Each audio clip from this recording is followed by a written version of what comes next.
Welcome to Bunch Formation Forever, the newest college football podcast. My name is Chris Vannini.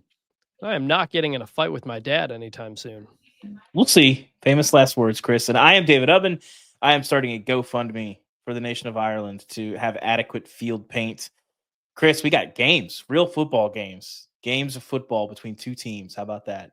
We do. We had 5 FBS games on Saturday. We're going to talk about week 0, talk about every game that was in there, stuff that happened outside of the stadium. We're also going to talk SEC moving to 9 conference games in 26 and CFP metrics that are changing. Some news that happened late last week that we didn't get to. We will address it on this show. For the last time on this podcast, I will note, Until Saturday is not coming back. This is our new show. David and I, independent, separate from The Athletic. We're running this whole thing on our own. We started this a couple months ago. We're having a lot of fun. We appreciate everybody who has reached out to listen to the pod.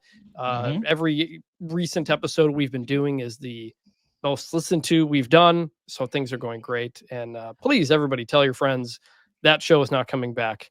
We also have a new YouTube channel, which we went live on Saturday night. We talked for about 30, 40 minutes late in the Stanford Hawaii game. We reacted to that and had some instant kind of reactions there. We're going to try to do that most Saturdays if we're available.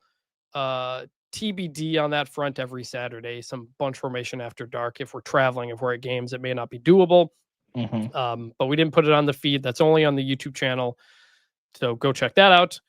Yeah, Chris, the simplest way I would say for listeners is they can count on a show, Monday mornings in the feed, and you might get a bonus show Saturday night that might show up in the feed on Sunday. We're still working through that.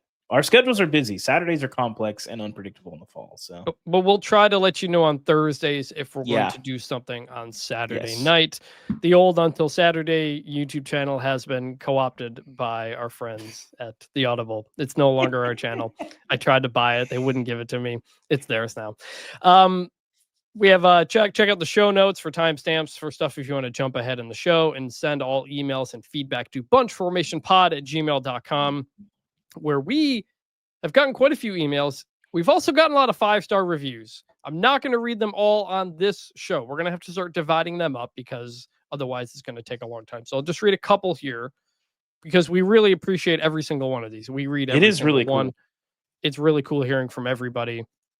So 5-star reviews on Apple Podcast or a comment on Spotify. That's kind of the only way I think you can do it there.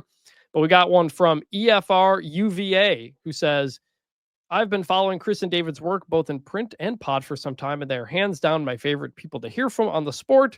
Their passion for college football is evident, and while I wish we could get a little more ACC talk, they cover all the bases. Can't recommend enough.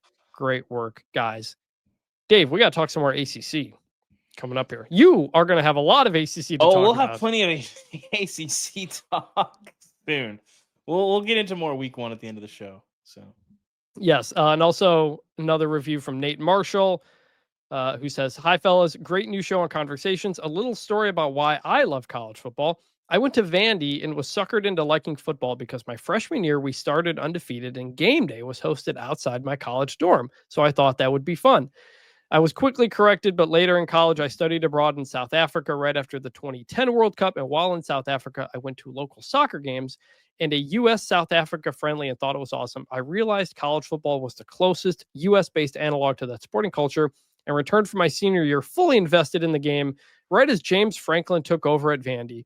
Been a ride with more downs and ups, but college football remains a great way to connect to local culture where I live, stay connected to my alma mater, anchor down, go blue, and stay connected to old friends.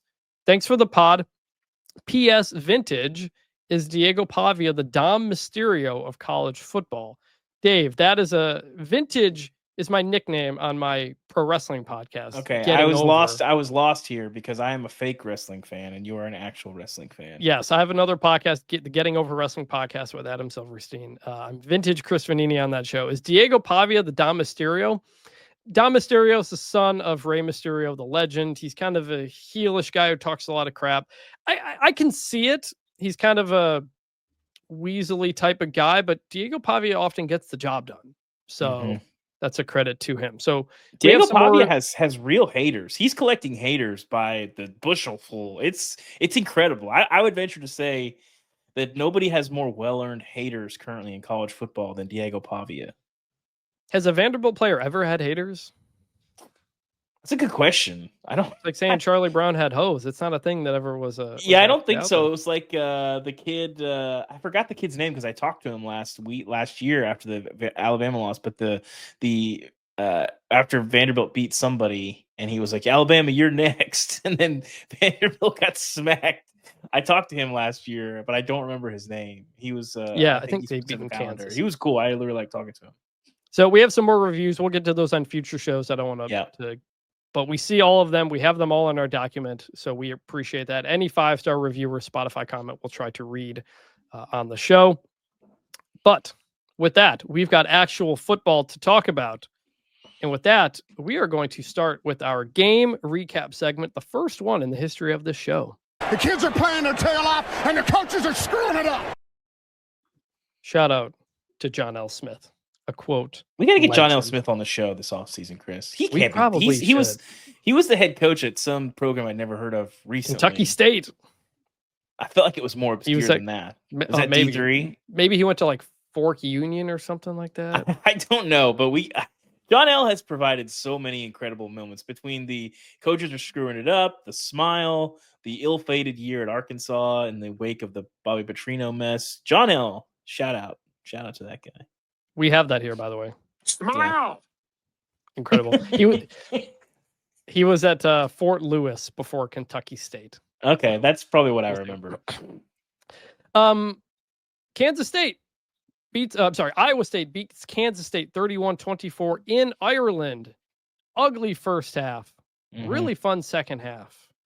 Before we get into the game, Dave, you kind of talked about it a little bit on the live reaction, but you are not happy about this game taking place where it did. Why? We don't need to do this. Listen, if we want to play one game a year in Ireland, I guess that's fine. But here are my conditions, okay, if we're going to do this. One, I'm not crazy about the exclusive window as the first game of the year. It doesn't really make sense. It's like, oh, there's all this build up to the offseason, and finally it's over, and now we go to Europe. That doesn't really make sense. Two, they're playing this game in a place that obviously always rains. Why can't we have field lines that hold up under the rain? You couldn't see anything. And then I don't know if that influenced the broadcast. We didn't have the yellow first down lines as well, which really impacts the watching experience. Secondly, I don't understand what the deal is with the soccer pitches and playing football on them, in that it looked like they were playing on an ice rink. And I don't really know, I'd have to talk to the equipment guys about like what they do about the cleats. It didn't seem like guys were slipping around a ton, but it wasn't good. And then if they got, if they're sliding on their butt or something, they were going a mile. It's just not like, so my conditions are, we fix the paint. Can we get a real field? Can we grow some actual grass that will hold up to play football on, and stop playing meaningful games 4,000 miles away? Let's make it a non-conference game, kind of a dumb game if we can. This is a rivalry game in a conference between two teams that are contending for the conference. And if I'm a K-State fan who lost a home game for this debacle, I'm pretty mad. It doesn't really make sense. To be clear, they voluntarily gave it up. Like the option came and Kansas State took it. Yeah, I'm sure the fans signed off on that for sure, didn't they? I'm sure. They were not happy. Yeah, because it doesn't make sense and it doesn't serve the fans, which this is a theme we've talked about a lot of the summer, Chris, is so much of this sport is going further and further away from serving the actual fans. And the Ireland game is a perfect example of this. So just in general, I just think watching it, this game deserved better for a lot of the aesthetic reasons that I was describing earlier. But just in general, I'm just really against it. If we're going to play these games in Ireland, they've got to be like Notre Dame, Navy, something with less stakes than this. Jumping in and playing a game where there's all this stuff where it's probably going to rain. They're playing on a slick track. The game deserved better. Let's get into the game. It's also not new to college football, by the way. They used to play games in Tokyo. There was the Tokyo Bowl. It was like late in the season. I think Barry Sanders won his Heisman from Tokyo back in the day. I don't know if Wisconsin won a Big Ten championship there or something like that, but Michigan might play it in Germany next year against Western Michigan. Why? So that, but it's Michigan, Western Michigan. So like, I'm better with that. It's not a conference game. It's not a top 25 game. Imagine it's different because week 0, you need a waiver to play. you can't just anybody schedule week 0 or otherwise they would. But imagine if that game yesterday was at Kansas State and Kansas State got to show off, itself in front of a national audience. I think that would have been They have an really awesome cool. stadium. It looks like a castle. It's fantastic. Yeah. Bill Snyder So- Family Memorial Stadium. As for the game itself, also did not go well for Kansas State. No, it did not. Like numbers wise, they look like the better team, and even Bill Connolly's post-game win expectancy had them at 78%, meaning if you put up the numbers based on the box score, Kansas State should win that game 78% of the time. And they didn't for a few reasons. Turnovers on both sides, but also Iowa State goes 3 for 3 on 4th down. Kansas State goes 1 for 4. And the one that they converted eventually led to a touchdown.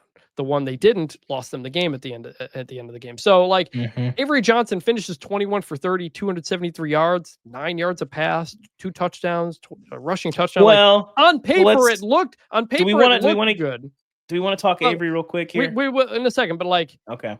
If you watch that game, it did not look like he played well. Well, it's because two of those that are 102 of those 273 yards came on 2 completions. Yes.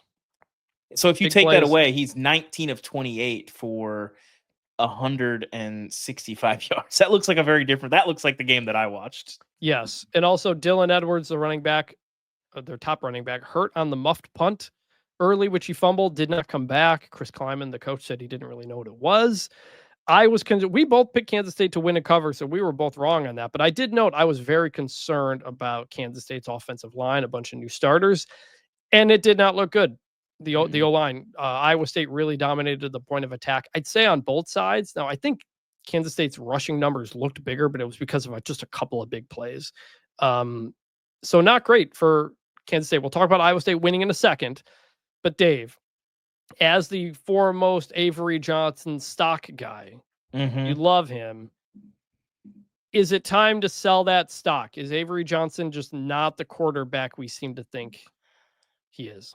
So I'll start here. It didn't. Now we're playing on a weird track. It's raining. So caveats. He didn't look like he had improved a ton as a passer. I like the arm strength, the accuracy, the mechanics have always needed some work.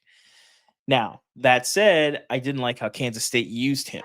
If you're trying to turn him into a pocket passer, that doesn't really make sense. That's like, it's like Lamar Jackson, if he gets drafted by the wrong team in the NFL and they're like, no, you have to play the game this way. Well, then he's probably not a future MVP. And that's not to say that Avery Johnson is like a Heisman guy, but you've got to use his legs. And I know you don't want to use them too much where you've got your quarterback banged up after week 0, but it's an important game against a physical defense. You're playing a game in the rain on a very difficult track. And then that first half, I think Chris had 2 or 3 called runs for him. You've got to use his legs. One of which was the touchdown. Yeah, exactly. You've got to use his legs more. And the why I have a lot of questions about, especially because of the weather, especially because of the grass. The why that I hope it's not is them just trying to buy into this idea of like, hey, we've got to show this thing for the NFL. We've got to show that Avery's got this arm, because that's not your job as a coach. And I really thought it was a poorly called game for all those reasons. You already have Avery, who's limited as a passer in general. Didn't look like that much of an improvement. And then you don't really use his legs, which are his greatest asset. He might be the most, if we're ranking the most like elusive quarterbacks in the country, he's top 5 probably. And you just didn't really use that. You get what you asked for there. And like I said, the numbers in the end looked okay, but 21 rush yards, some of those can't, lost on sacks, but yes, the 273, that's inflated by 2 huge touchdown passes. Yeah. He just didn't play very good. You watched it. It was just like, this is not good. They have a new offensive coordinator, Matt Wells, the former Texas Tech coach, Utah State coach. He's actually promoted from co-OC. So like he has been around the program there. I think Dylan Edwards going out early just kind of totally messed with anything they wanted to do, because they really could not. They had difficulty running the ball at that point. But it also comes down to a couple of plays. There's a 4th down and 8 in Iowa State territory they go for. Avery Johnson makes it's a hard throw, like a fast throw, but off the guy's hands, you got to catch that. That's a scoring drive right there. And they don't get that done. The 4th and 1, they get stuffed at the end of the game. this game really just came down to a handful of plays. And I thought by the way, I thought the defense for both teams looked really good. Like, yes, there was some bad offensive play, but the defenses were playing very good. These are two. It was jarring watching this game and then going to UNLV Idaho State where there were busts all over the field. I mean, just nobody was open in this game, and that's part of what we're talking about with the Avery Johnson stuff. You're throwing into tight windows, not exactly his forte, and especially when you've got a quarter and a half, 2 quarters of like, hey, it's tough to get our guys open. These guys can cover. They're not busting. Well, let's make them account for the legs. And so shout out to Iowa State's defense, Kansas State defense. That was impressive, especially the first game of the year, to communicate as well as those teams were, account for your assignments as well those teams were. For as ugly as the offensive games were, the defensive film, when they're watching that, on Sunday, they got to feel pretty good. Both of those also teams. Real quick on Avery Johnson, I do wonder, last year he got banged up second half of the year, and they don't have quarterback depth. And I do wonder if they want to avoid the Avery Johnson called runs as much as they can to keep him healthy. But based on that game, that's a game you're going to need Avery Johnson's legs, especially if Dylan Edwards is not playing. So saving him for help, it threw them into a rut in week 0, which is really tough. Saving his legs for health, only works if you're winning games by a lot. When you're losing games, I think they'd rather take a banged up Avery Johnson and be 1-0 than be 0-1, losing a game that they really need to get to Arlington for the Big 12 championship and have a healthy Avery. I don't think that's the trade that they were looking to make. I did see some Ohio State fans who were like, we're very grateful that Kansas State picked Avery Johnson instead of Will Howard, who then led Ohio State to a national championship, played really well, and got drafted. It's the same thing we saw kind of with Oklahoma. They kind of let Dylan Gabriel go because they had I wrote about Arnold. this last year. It's more complicated than that. It is more complicated, but like this is the scenario schools kind of have to decide right now, and it's tough. So that's it for Kansas State, except for one thing we'll get at the end. Iowa State. That second half was incredible, man.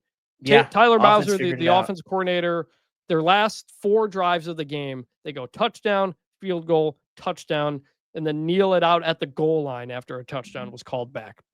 3 for 3 on 4th down, like I said. Rocco Becht finishes 14 for 28, 183 yards, 2 touchdowns. Up and down, but made some really good throws, especially on those touchdowns. 2 very good throws. We had concerns. They had a bunch of new wide receivers coming in, and it was kind of hit and miss there. But I thought they really played well at the line of scrimmage as well. And this is a team, Matt Campbell, still a really, really good coach. And Iowa State makes it clear they are going to be in the Big 12 race. Yeah, I think for sure. I think the only thing is, losing Jalen Noel, losing Jaden Higgins, people had a lot of questions coming in, myself included. I think those questions are still accurate. Rocco Becht didn't look like the same Rocco Becht. And again, rain, grass, hard to have a really timing-based passing offense. But I didn't see a lot of guys running around for Iowa State that I was like, oh, okay. Like this guy can do it. And I think those losses they're going to feel those. But if your defense is playing as well as they can, and you got Rocco Becht, who I like Rocco Becht as a playmaker. I don't know that I buy him, as like one of the best quarterbacks in the country, but he made plays when they had to have him yesterday. There were some ugly throws in there. We'll see more when they're playing in better conditions, but that's a game that you just got to get out of there with a win. And Iowa State did that. There's so many logistical issues with that. And both of these teams are playing again on Saturday. They're not taking – a lot of teams take a week off or play a late game. They're playing good FCS teams. Yeah. Iowa State's got South Dakota. Kansas State's got North Dakota. And I talked to people at Kansas State in the offseason, and they had said that everybody we talked to said, don't take that week off, especially because if you lose, you are carrying that for 2 weeks, and it's tough. So they wanted to get right back at it. So we'll see on that. Iowa State, very clean game. You had the 2 turnovers, which was bad, but the conditions were tough. The goal line toss that bounces off the running back's head and you lose that. Like that was coming off the muffed punt. That was a tough play, but 1 penalty for 5 yards. You go 3 for 3 on 4th down, including going for the win at the end. They're like that call. They're up 3. You kick the field goal to go up 6. That makes, I'm always curious about this. That makes the other team need to be more aggressive because they're down 6. They have to go for a touchdown, which will then win them the game with the extra point, as opposed to being up 3. You maybe play it a little bit safer because the field goal is good. They go for the win, call a great play action pass in the flat. and win. So again, the post-win expectancy number is not great on paper, but looks like a solid team, and you come out of that game with a win. Good news. Two big picture thoughts. One, in a Big 12 race that's going to be tight, we're probably going to have if you could probably lose 2 Big 12 games and still feel like you got a shot to get to Arlington, you got to just win games like this. Iowa State certainly can get there. Mhm. And, when you survive a game like this against a really good team, you feel good, and you got to win games like that. 2, I think if I'm Texas Tech, if I'm Utah, if I'm whoever else feels like they can contend for this league, and looking around, I didn't see anything out there that scared me. Fair enough. Last thing on this, Avery Johnson's dad and brother got in a scuffle or a fight or whatever after the game. There's a video going around on social media. They eventually released a statement today to On3 where they said, "We sincerely apologize. It was senseless bickering that escalated into an unnecessary fight. We have resolved our differences and take full responsibility. We've apologized to our immediate and extended families." I don't know the deal. I don't know. We don't know what happened, what led to it, but just can't have it. I don't care what happened. Yikes. You just can't have it. You just can't have it. Within the same family too, in Ireland. Interesting. And but, I feel like it's maybe slightly different if it's just like random K-State fans like chirping the family, and they just have enough, and they're already mad, and you have K-State fans fighting each other. But it's a bad look. I feel bad for Avery Johnson. He's gonna have to deal with this, probably answer questions about it at some point. Yeah. And I think last night I compared it to just like a dropped pass in a game where you don't have to tell, like, you can't do that. Like you just can't have it. Yes. I've never gotten in a real fight with my dad, but he might still be able to take me, I think. Every son feels like they get to the point where they can take their dad. I don't know if I'm there yet. But I think that's I don't know. I have gotten in many battles with my dad on the golf course. He's only beat me probably a handful of times. So I don't as far as hand-to-hand combat, I don't know. I've been in a few fights growing up. Chris, when was the last time you got in a physical fight? I mean, it was young, like I was playing hockey, really, if that counts. Yeah. I would say probably sophomore year of high school. Just like you mess around with friends, and then like somebody takes it too far, and then all of a sudden you're like wrestling in the grass. It was one of those things. Like fist fight, probably like 6th grade, 7th grade, something like that. Yeah, nothing too crazy. So don't do it. Keep your head in a swivel. Across in a foreign nation, outside of the stadium, when your son like had you a don't really want bad day. Like, don't do that. I had thought like looking up police records, but then I realized, it's in Ireland. I don't know how to do that. Like if it was local, if it was in America, like we would have done that as reporters. So anyway, we'll see on that. Kansas State, a lot to fix for week 2. Next game, Hawaii beating Stanford. The 23-20 on a walk-off field goal. Really back and forth game. Hawaii quarterback Mika Elahado, 27 for 39, 210 yards, 2 touchdowns, 36 rushing yards, and 1 leg. This dude was limping for like at least half the game. It was bad there. In the fourth quarter, it was like, oh my gosh. Like he was literally hopping to the sideline, and somehow Stanford is not blitzing like 8 on every play to try to get to him, which Hawaii I think was a quarterback problem. Kerry Strug, shout out. Stanford, late in that game, they had a 20-play, 85-yard drive that took almost 10 minutes. That gave them the lead in the fourth quarter. 15 runs on that drive, and we were tapping back into intellectual brutality there. I think I watched Andrew Luck. I think when the camera was on him, there was a little bit of like drool coming out of his mouth during that drive. I don't know.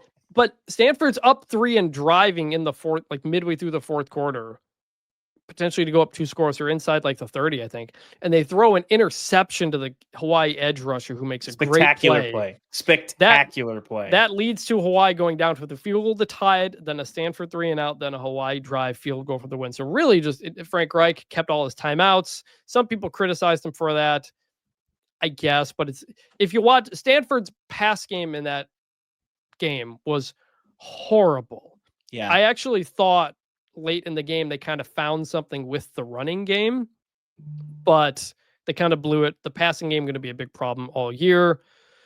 Hawaii gets a much needed win. Elahado played late last season in a couple of games, local kid, lefty, and they really liked him. So you like heard good. I talked to people at Hawaii at Media Day, and they really liked him coming in. They just weren't sure if they'd have enough weapons around him. He makes the plays, man. Really fun player. Hawaii's first win over a power conference team in, I want to say like 2018 or 2019, I think it was.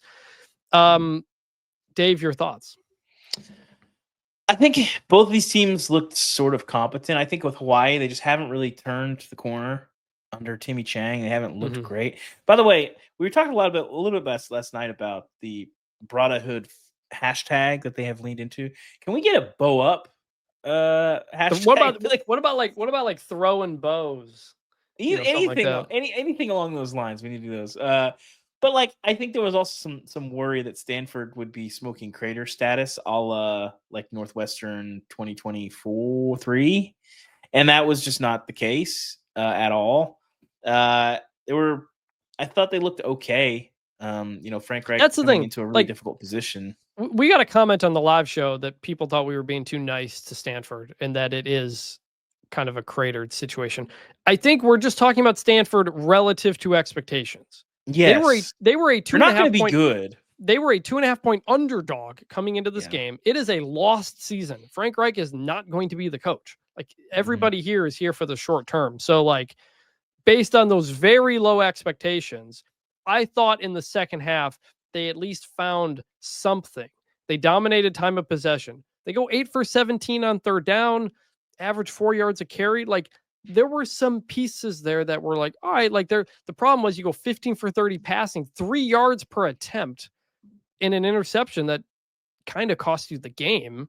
Yeah. And so like, they were also gifted a touchdown really by Hawaii with the fair catch on the kickoff and then the strip sack. So like Stanford is going to be bad, but I think we got a glimpse of what Stanford may want to be in the future under Andrew Luck. Yeah. By the way, Chris, tweet from the Stanford tree, just lost to a YouTube kicker from Japan today. Let's not gloss over the kicker story. Tell us about Stanford's or Hawaii's kicker, excuse me. This is incredible. And I kind of want to write a story about this. I assume everybody's going to write a story about this. Kensei Matsuzawa, the kicker, 2 years after graduating high school in Japan, he's working at a Morton's Steakhouse in Tokyo. His dad gifts him a trip to America, and he goes to an NFL game and realizes, I want to be a kicker.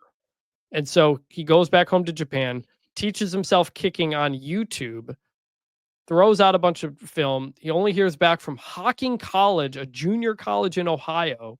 He goes there. He basically kind of taught himself English, cut his own hair to save money. And after Hawaii lost its kicker to Arkansas, they added him after the 2023 season. And so now he's out here kicking a game-winning field goal to beat Stanford. He said in the post-game press conference, he was more nervous to do the press conference than he was to do the kick. So you may read some stories about this guy in the near future, but unbelievable story. Japanese kicker who was in the middle of nowhere, Ohio, taught himself kicking in English. Like, this is why we love college football. We said this on our episode a week ago. We said it's so cool that Hawaii has a team. The sport, like, is, for everything we said about Ireland, the fact that the sport started the day in Ireland and ended in Hawaii is incredible. And you end it with a Japanese kicker with that kind of story winning the game, who nobody knew about, but suddenly a lot of people know about because he gets called upon in a big moment and makes the play. That's and not just a play. He hit a 37-yarder on the previous drive to tie it with 2 minutes left. You missed that kick, you're playing uphill big time. So shout out to our guy Kensei. Big game. Yeah, he didn't miss an extra point all of last year. He went 3 for 3 on field goals with a long of 40 in this game. There you go. So unbelievable, awesome. The Brotherhood is 1-0. Stanford has a lost season, but given the expectations, I think maybe they found something with the running game. We'll see. Kansas beats Fresno State 31-7. Really a dominant game from the beginning. Jalen Daniels completes 18 of 20 passes, 3 touchdowns. Defense forced 3 turnovers, and it was done. It was everything you wanted to see if you were Kansas. Jalen Daniels looked healthy, although he did get hit a couple of times. Got to keep him healthy and on his feet. But he looked really good. The running game looked good. The new half of the stadium that they renovated looked good. Because remember, they were playing last year. They didn't play at home last year because they were renovating half the stadium. So that looked good. Yeah, there's not much more to say other than like Kansas looks like a team that maybe they could get in the Big 12 picture as well. I think they'll be in the picture. I mean, for me, if Jalen Daniels is healthy, you can do that. But it looked easy for him. Mm-hmm. He looked like, there were moments last year that Cam Ward just looked like he was playing at half speed. Like he's watching it. It's like, Neo at the end of the Matrix where he's just seeing he's like, I'm unflustered by this. Jalen Daniels looked like that a lot on Saturday. And he made good choices on when to tuck it and go. He was running well. He was pretty accurate. You want, like you said, you want him to take less hits, but Fresno State was also heating him up on some level. Some of that's offensive line, but if they're bringing 7 guys, he's getting the ball out. He's taking hits, yes. But if you're going to blitz him, you're going to get hit sometimes. And they had some stretches there where Entz was heating him up pretty big time. So, he was getting the ball out for whatever that's worth. But yeah, pretty much a perfect game for Kansas and what you'd want to see. I still think Fresno State can be okay this year. We'll see. That game will age interestingly. If Fresno State wins 7-8 games this year, I don't know that I'd be absolutely floored. But I think this game, how we perceive this game will change based on how Fresno performs throughout the rest of the year. Yeah. Also want to shout out both of Kansas's coordinators, I think, are sneaky good coaches. Jim Zabrowski promoted to OC. He was the co-OC. He's been there for a bit. He's been with Lance Leipold for a bit. Jeff Grimes was the OC last year. It was not great. When things kind of picked up, it was mostly because of Zabrowski. And so he's the OC now, called a great game. And then the defense coordinator, DK McDonald, really under the radar good coach, held Stanford to 1.3 yards per rush yesterday, including sacks. Fresno State. Oh, sorry. Fresno State. So Lance Leipold's got some good coaches on that staff with him as well. So keep an eye on Kansas. Fresno State, we'll see. It was first game with new staff, new players. You take it as it is. The surprisingly most interesting and entertaining game of the day, UNLV beats Idaho State 38-31. Idaho State FCS program coached by Cody Hawkins, son of Dan. They're slowly improving, but they haven't had a winning season since 2018. They were a 30.5 point underdog in this game, and they were leading at the beginning of the fourth quarter. UNLV's offense ultimately puts up more than 500 yards, more than 300 yards on the ground. Problem is, Idaho State had 550 yards of offense and moved the ball very well. If not for 4 interceptions thrown by Idaho State, the Bengals probably win this game, including one of the worst goal line fades you will ever see. It was just tossed it up to a defender to grab it. And then there was an interception, tough play late, another bad interception that leads to UNLV taking the lead. So UNLV might be the most entertaining team to watch this year, because I do think that offense kind of looks legit. Anthony Calandria at quarterback, Orgy coming in a bit. They wanted to run the ball and they did, but passed the ball pretty well. Calandria did. The first play of the game, they have 2 quarterbacks on the field. Orgy tosses to Calandria, who throws it deep and draws a pass interference. So I think they're going to be very fun on offense. Defense looked horrible. It was either a bust, like you said, or even when they were there, the tackling was horrible. That really has to get fixed.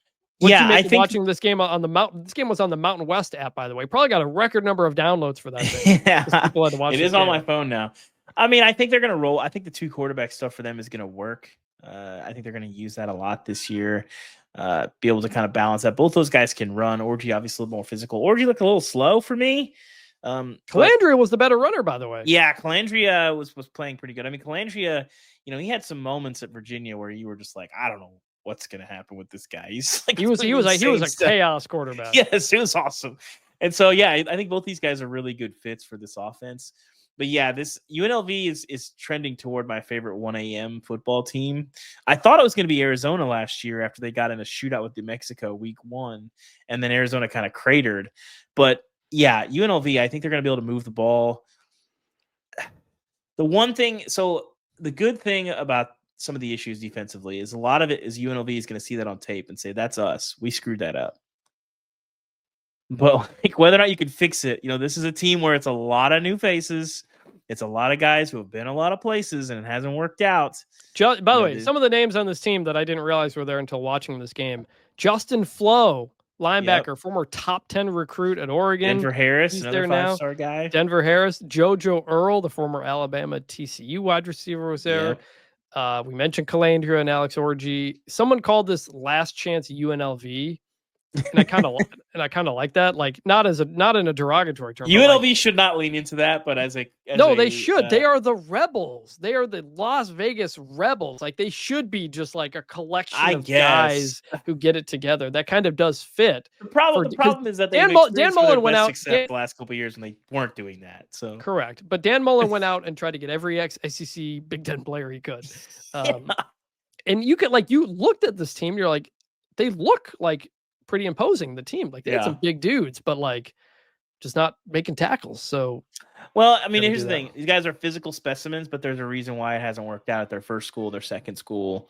And you're gonna see some moments, but then like if you can't cover your assignment, I mean, I want to go watch film with their defense and be like, how many MAs did you have like on a drive? Was it in the double digits? Because this looked messy. So fun game to watch. It was definitely the drunkest game of the day, but good Lord, UNLV. That was a tough watch. One of my takeaways is wondering if Boise State is going to completely run away with the Mountain West this year, just based on UNLV and Fresno, two teams you think should be in the upper half of the conference, but we'll see. A lot of season to go.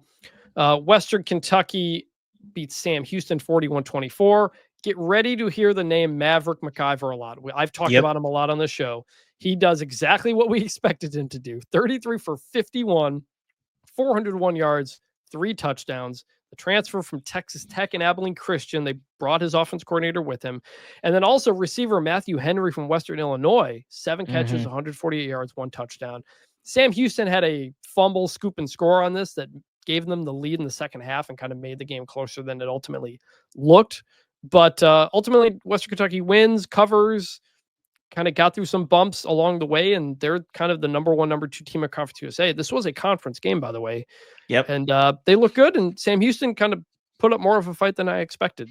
So, yeah, Tyson Helton's getting it done at Western Kentucky. They've kind of blossomed into this sort of plug and play program, brought back the identity of Western Kentucky. I mentioned on the show last night.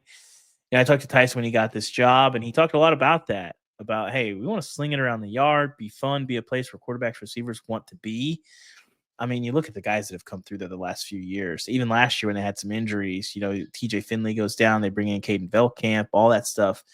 McIver, a huge pickup for them. I think he looked really, really good. And he was a guy, at Texas Tech. I forget who was in front of him, but I don't think it was an issue where like he just couldn't play. I think he just had really good guys in front of him and then got the opportunity at Abilene. And now, I mean, watching him, he didn't look like an underdog to me. He looked like a guy that, like, this is the next Western Kentucky guy that's going to throw for 4,500 yards and 40 touchdowns. Like, I'm ready for it. So let's go. Also, you want to shout out Alton McCaskill, by the way. Alton McCaskill. I talked to him this summer. He's had an interesting college career. Obviously, was the AAC offensive freshman of the year when he came to Houston. Tore his ACL that next spring. He's had a really rough go since then. Went to Colorado. Was in a commercial with Deion Sanders. Has been kind of trying to get back from that knee injury. I think, with medicals, especially in college, it's hard to say, but my understanding is that it was not your run-of-the-mill torn ACL. There was some other stuff going on, and he sort of insisted at every moment that he's still 100%, that he looks okay, and then my eyes say, no, you're not. And then he hasn't been able to get reps. So he went to Colorado, transferred to Arizona State, played behind Cam Scatterby last year, didn't really find a place. And, Sam Houston's got a bunch of backs. They got a couple guys ahead of him, but he was the guy that looked like the best. He had a 52-yard run last night. He's finished with 72 yards. He scored. Great to see him back. If you had a chance, read, I wrote about transfers in the class of 2021, and I told Alton's story and kind of how his career has gone as part of that project. And, good to see him have some success. Shout out to Alton. Very nice kid. I talked to him at Colorado Media Day, like 2023, and I hadn't really interacted with him much before. And great kid. Hopefully it works out for him. Yeah. So Conference USA game there.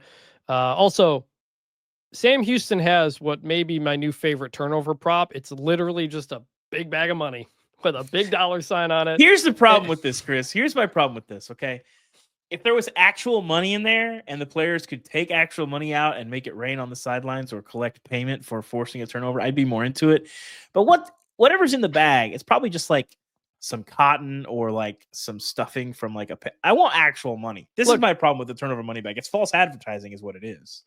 Based on the way some certain NIL contracts are formed, like it's not that far off that could be a possibility if you get some turnovers. So shout out to Sam Houston for the literal money bag. The bagmen are back, man. The bagmen are on the sidelines just giving it out for turnovers. We like people say like, oh, we can't have incentive-based contracts in college football, and this is pay for play.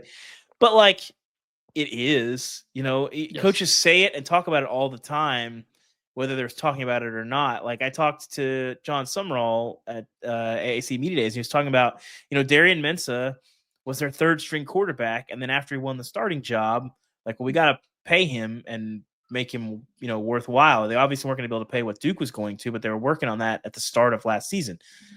It's the same thing. How is that not how is that not incentive-based play? Like, oh, you did really good in camp. Let's give you more money.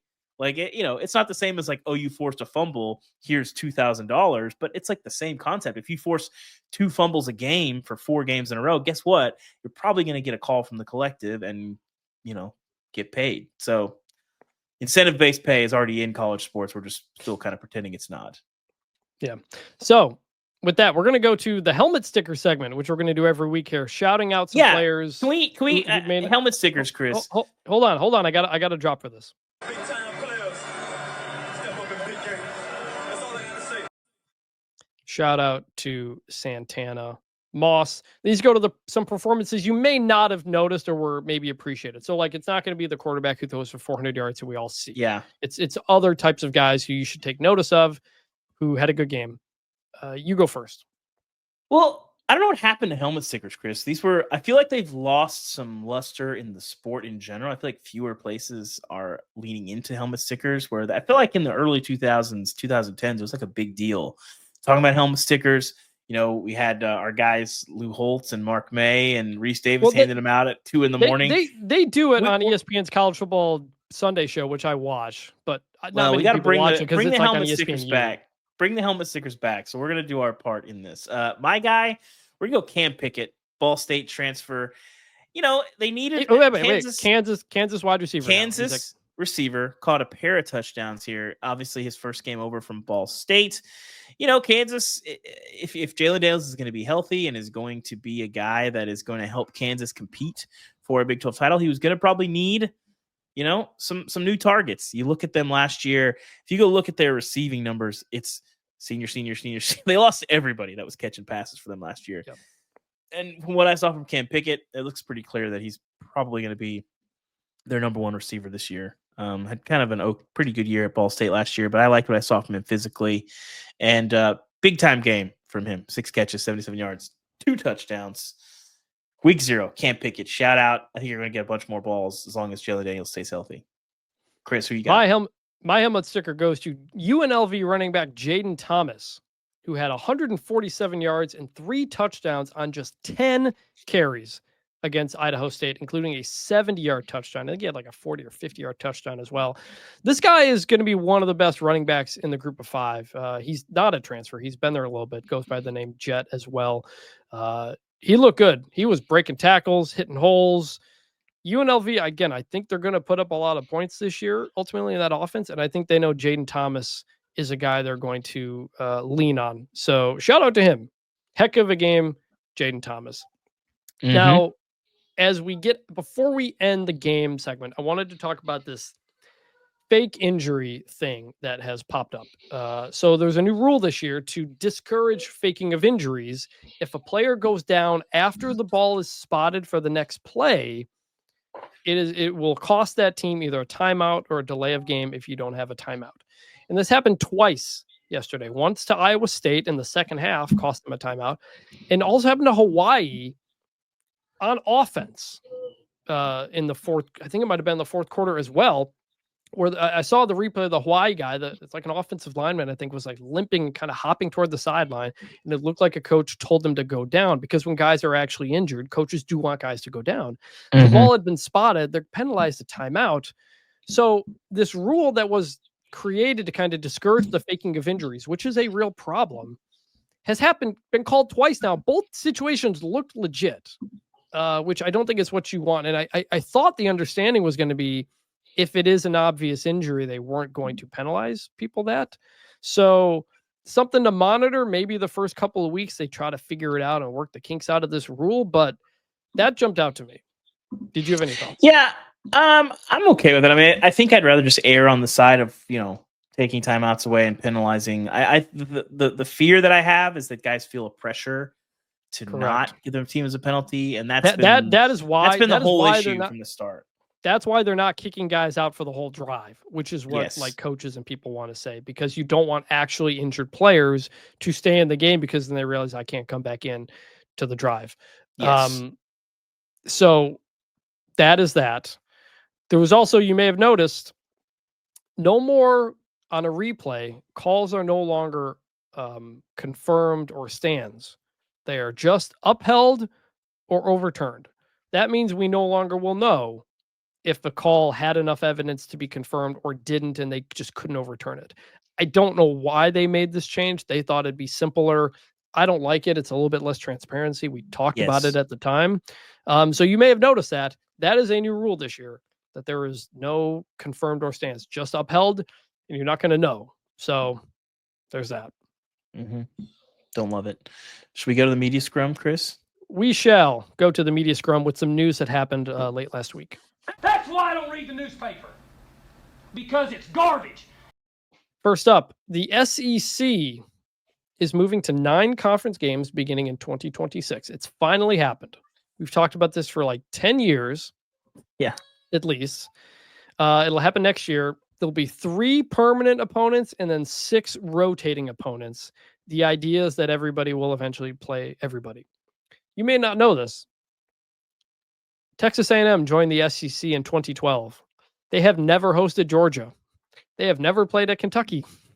The SEC, the way the SEC schedule always worked is that like you did not have a lot of cross type stuff. You just have teams that never play each other. You're barely in the same conference at that point. So conferences got too big. This had to happen. I always kind of defended the SEC in the past from this because, well, the Big Ten, the SEC, and Pac-12, sorry, Big Ten, Pac-12, Big 12 went to 9 games. Nobody made them do that. The Big Ten and Pac-12 did it for television money. But once you're in an 18-team, 16-team conference, at that point, you're too big. You have to do this. So ultimately, it's a good thing. Initial thoughts on that? Yeah, I mean, obviously it was always going to end at this place eventually. There's just too much pressure and annoyance, and it doesn't make sense. I've talked about this for years. It's imagine if the NFC played 18 games and the AFC played 16 games, and this is a product because no one's in charge of college football. It doesn't make sense. So, I'm glad here the ACC, we'll see how long they hold out that the last league is still playing 8. I would imagine they'll go to 9, if not by 2026 very quickly. I am a little bit bemoaning. I mean, Chris, if it was my perfect world, would have small conferences, 7 conference games, and then some conference scheduling mandates. You got a ton of cross-conference games, but that's not the world we live in. We live in the super conference era. So you have to play these 9 conference games. I like they've added, obviously, you have to play a P4 or Notre Dame on top of that. Yeah, so that is 10. So that is a required 10 Power 4 opponents, which the Big Ten does not have. So Curt Cignetti, the point he made at Media Day, saying that they were doing an SEC schedule because they were playing 9. They were playing 9 Power 4 games. No longer the case.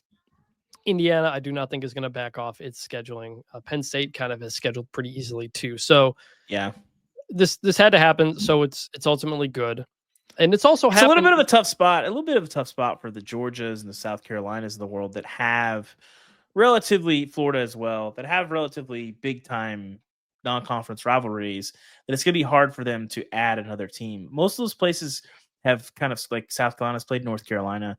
Georgia has obviously they played Clemson, they've played Oregon, they've scheduled up on top of that. Florida has that series with Utah. So credit to them, but it just got harder. And I worry that with that requirement now and the 9 games that some of these big time games involving the SEC members that have these rivalry games with P4 opponents, that's just going to be what they do now. That's because you do have some games like, Alabama plays Ohio State, Oklahoma State, UT Martin in 2028. So like you're going to have to change some of this potentially. And we'll see if some games are going to get canceled. We don't know what. We'll see on that front, but it's also ties into the college football playoff, which is also, well, before we get to that, Chris, I get why the fans of each team care about it a lot. I'm struggling to care about the 3 permanent opponents. So like I was talking about this with somebody in the Big 12 earlier today, which was like, I don't care, but SEC fans really care. Like everybody's coming out with their projections. This is good, this and that, and this and that. And I don't get it. And I think because like you want to protect rivalries, I think the Big 10 does it best, which is like you protect as many rivalries that should be protected, and then you do the rest of the schedule. And if it's uneven permanent games, like so what? Like Michigan should play Michigan State and Ohio State every year.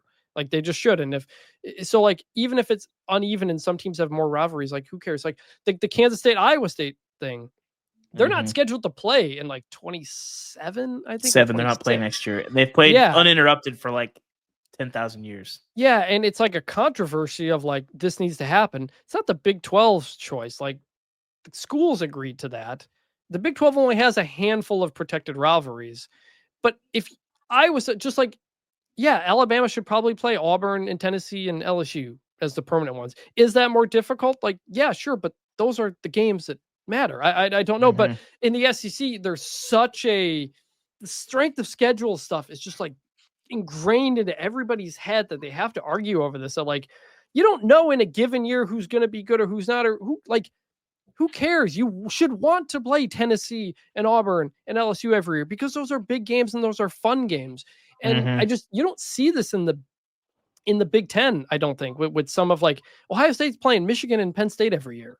Like they're not complaining about it, because that's just like, that's how it should be. And so I don't love this 3-6 thing either. And I don't really, they're going to try to calculate it based on rivalries and geography and winning percentage and all this kind of stuff. And I'm just like, I don't care. Like I'd rather play the teams you want to play rather than, I hope we get Vandy on there, Yeah, I mean it's tough. It's a juggling act. I mean, I think Tennessee is a really good example because they do have rivalries with Kentucky and Vanderbilt that are like real rivalries.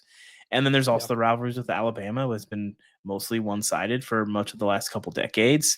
It's kind of switched back a little bit. And then there's the Florida rivalry there as well. That could be an issue. So just give them all 4 of those. Like, what's the problem? I'd be fine with the unbalanced, like protected games personally, but I don't know. All I know is that fans feel very passionately about this, and I get why, and it's going to be contentious. It's wherever we land, it's okay. The most important rivalries are going to be protected. If we lose some like tertiary rivalries, it's like, Your schedule is going to be difficult no matter what. You're in the SEC. And this is the Super Conference era. So like it is what it is. Like I don't like it either, but I'm living in the real world and we're gonna lose some rivalries. They're not going to be the important ones. The getting to the Super Conference era already cost us, backyard brawl, border war, all these games.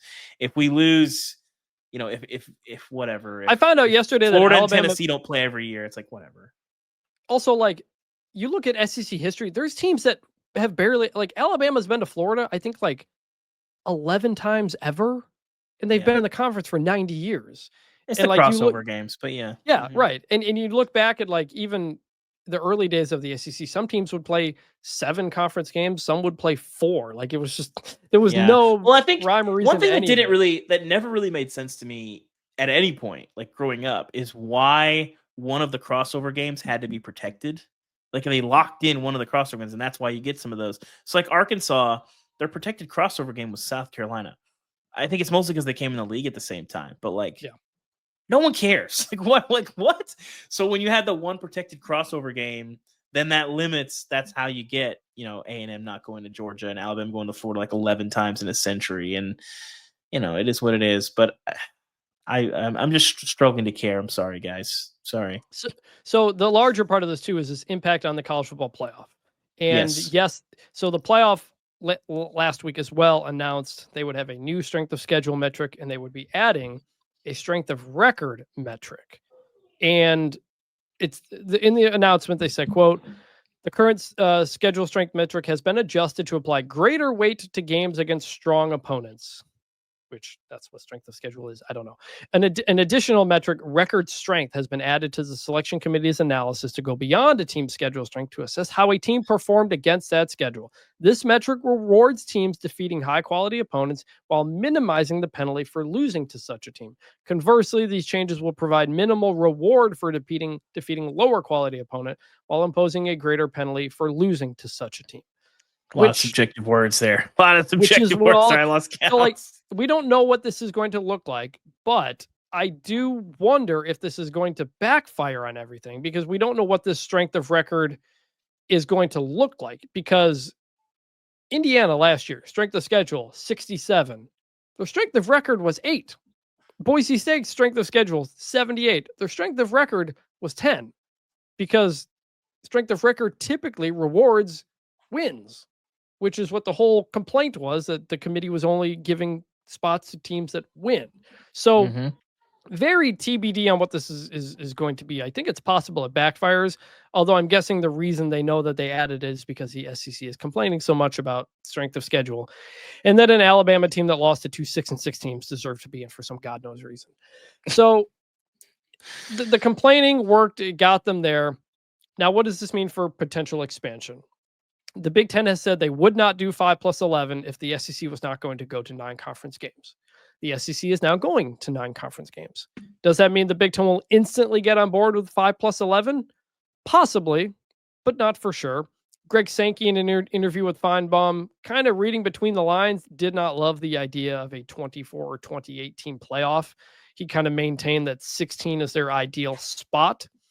If I had to guess, my guess is we get to 5+11. It's the one that most people will agree on now that the SEC is playing 9 conference games. Yeah. And will that be a temporary pause on playoff movement moving forward? I don't know. We're about to have 4 different playoff formats in 4 years, which is ridiculous. But kind of wanted to talk about that and what could come down the road. Any thoughts?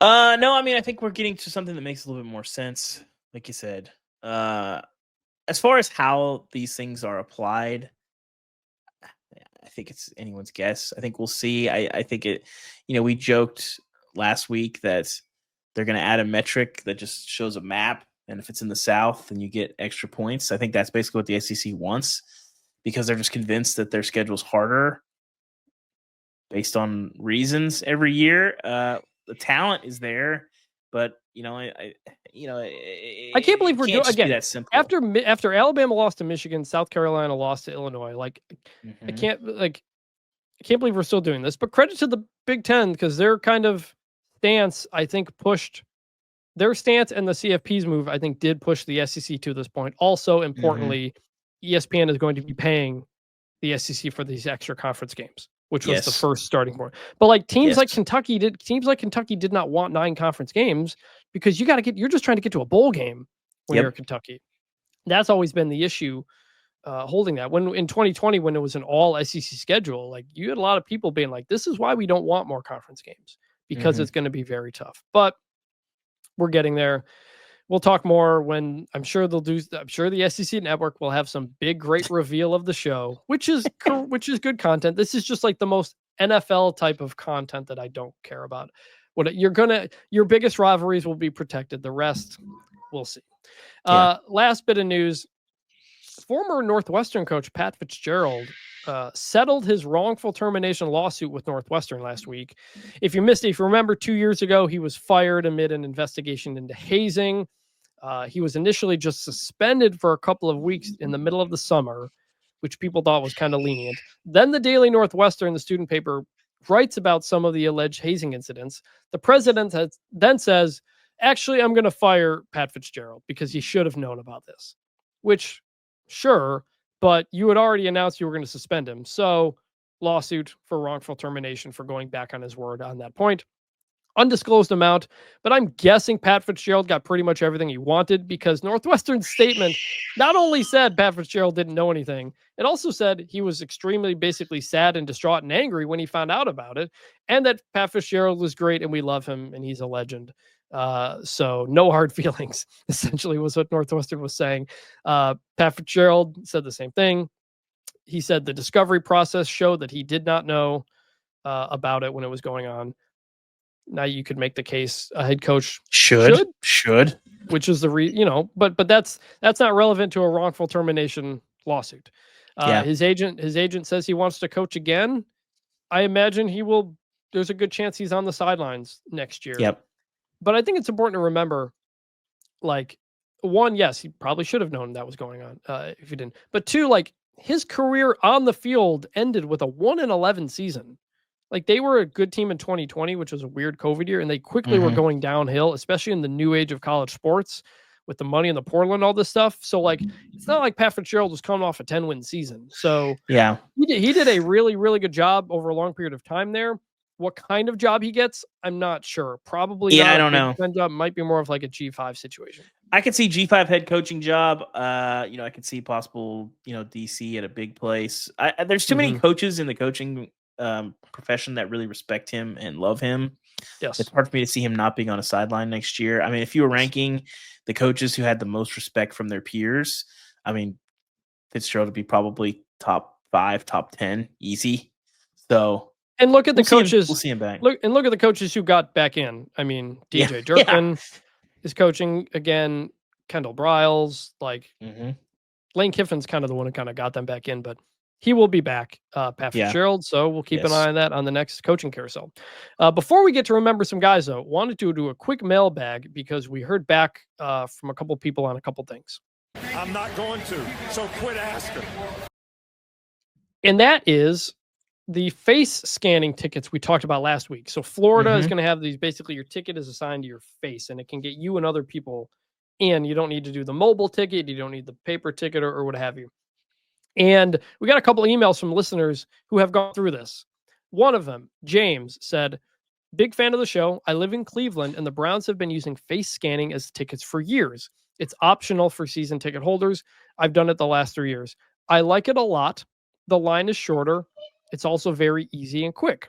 Also, if I have multiple tickets on my account for a friend or family to come with me, they all show up and can get in with only my face since the ticket is linked to me. I also used it to get into training camp and a Columbus Crew game. To my knowledge, it's only been used for ticket entry. Also heard from listener Cam, said, I did a face scan ticket earlier this summer at a Phillies game. I had David's concerns beforehand, but at least for the Phillies, the app says your photo is deleted 24 hours after the game. Not sure how it'll work for Florida for the entire season, but it was incredibly easy to do beforehand and fast to get in at the game, which was great because it was 100 degrees in Pennsylvania that day. Love the pod. Bunchformationpod@gmail.com to send us any stuff. But Dave, any reaction to face scanning tickets from people who have used them? No, I mean, I'm sure it's easier. I'm sure it works well. Just enjoy your surveillance state, everybody. We're here. And with that, we're going to wrap up the show the way we always do. And that is with Remember Some Guys. What's better than this? Guys being dudes. David, I'll let you go first. So we're nearing into week 1, and I love the Thursday night games. That's kind of like the first real, there's some teams out here. And if you recall, Chris, maybe one of the great week 1 flashes. Flash in the pan is not fair, but Kenny Trill, Thursday night game. Yes. Number 21 Texas A&M playing a top 10 South Carolina team. I believe Jadeveon Clowney was on that team. Correct me if I'm wrong. I believe he was on that team.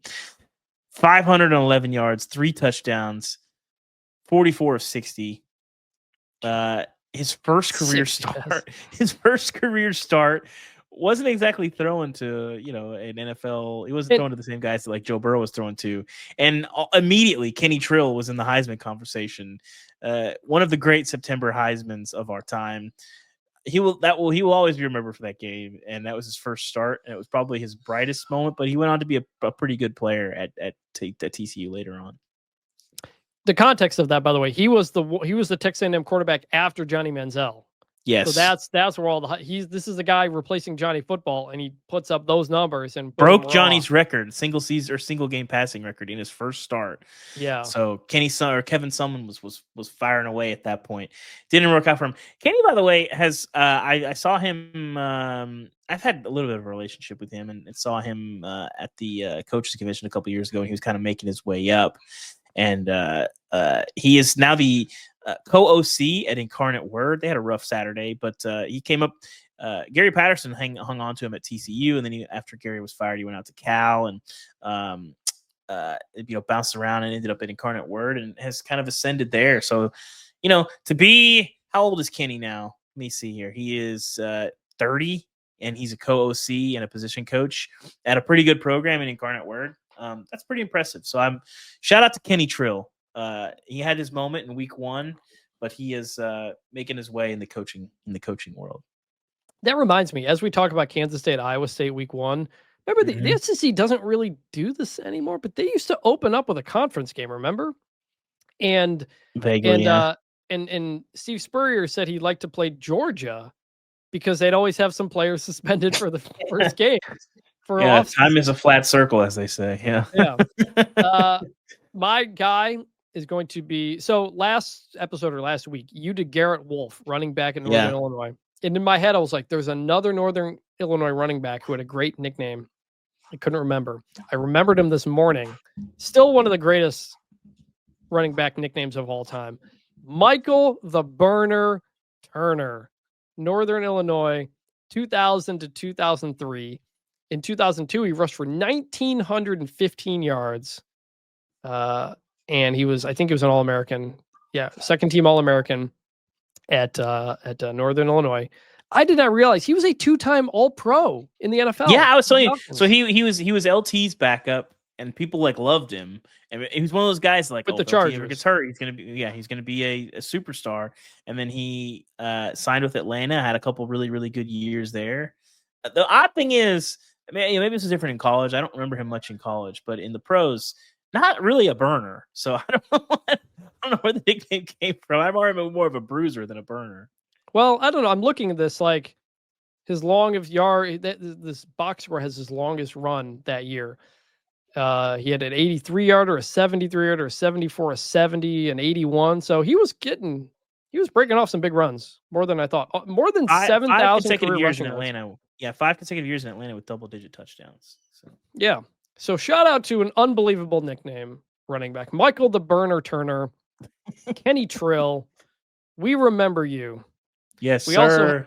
We also have one from we just mentioned listener James. He also brought in a guy to remember, Zach Boren, Ohio State linebacker, on that 2012 undefeated team that missed out on competing for the national championship because Ohio State decided to play the Gator Bowl the year prior after Tattoo Gate under Luke Fickell. So then they got a postseason ban, which, sorry, Ohio State fans, Michigan did not get for Connor Stalions, and I don't think anybody will ever again. But I remember Zach Boren, great leader of that Ohio State team, 2012 undefeated. So Zach Boren, Michael Turner, Kenny Hill, we remember you. That's it.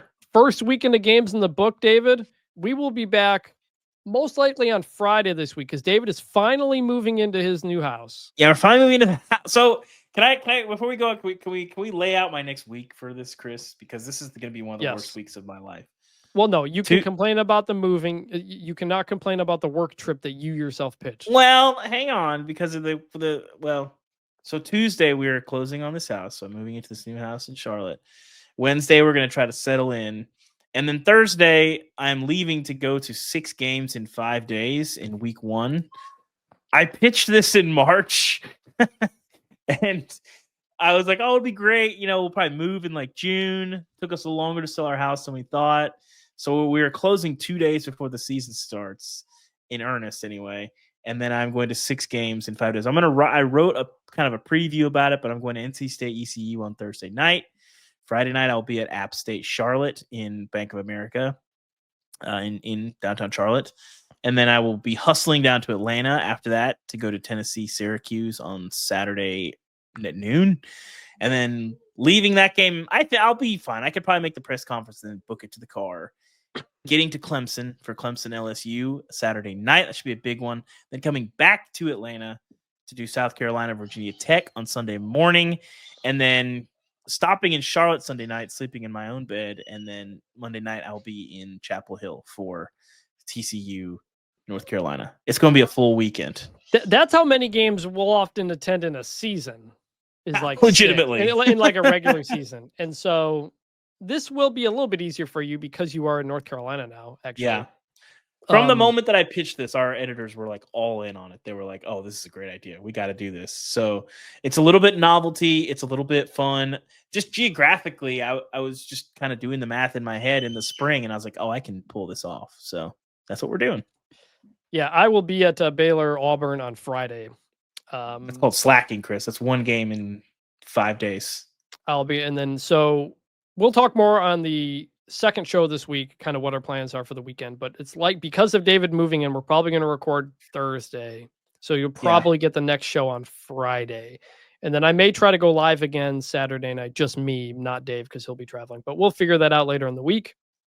So yeah, Dave can finally stop complaining about his house on this podcast. I'll probably still be complaining for months, just for the record. The PTSD of the spatial issues that we have in this house. It's been. I can hear the kid. I can kind of hear the kids screaming in the back. There you go. That is a sign. That is a sign to end this podcast. So yes, it is. For David Ubben, I'm Chris Vannini. Thank you for listening. We will talk to you later in the week. Keep up the turnover money bag, Sam Houston.